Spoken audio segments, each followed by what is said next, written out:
گزشتہ کئی دن پہلے افغانستان میں خواتین کی اعلیٰ تعلیم پر پابندی لگا دی گئی۔ افغان میڈیا کے مطابق وزارت اعلیٰ تعلیم کی جانب سے جاری کیے گئے حکم نامے کے تحت خواتین کے لیے اعلیٰ تعلیم تا حکم ثانی معطل رہے گی۔ افغانستان کی خواتین کی اعلیٰ تعلیم پر پابندی پر دنیا بھر سے مذمت کا سلسلہ جاری ہے۔ جب کوئٹہ میں اس اقدام کے حوالے سے لوگوں سے ان کی رائے معلوم کی گئی تو انہوں نے کہا، جی افغانستان میں جو موجودہ صورتحال ہے وہ کسی بھی طور اطمینان بخش قرار نہیں دیے جا سکتے۔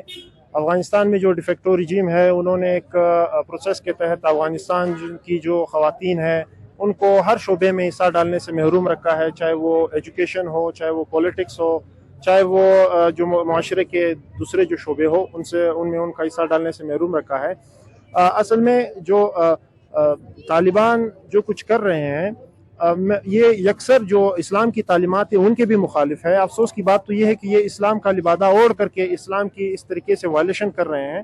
اور علم جو ہے وہ قوم اور ملک کے ترقی کے لیے بہتر ہے۔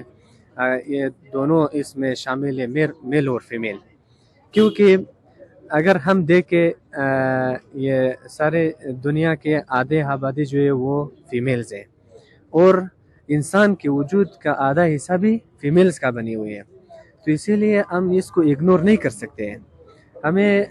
ہم اپنے گورنمنٹ سے اور طالبان گورنمنٹ سے یہ مطالبہ کرتے ہیں کہ اسکولز اور یونیورسٹیز کو کھولے اور فیمیلز کو اجازت دے دے تاکہ وہ لوگ تعلیم حاصل کر سکیں۔ لوگوں کا کہنا تھا کہ طالبان کی خواتین کی اعلیٰ تعلیم پر پابندی غیر اسلامی اور غیر انسانی ہے، لہٰذا افغانستان کو اپنے اس فیصلے سے متعلق نظر ثانی کرنا چاہیے۔ وش نیوز، کوئٹہ۔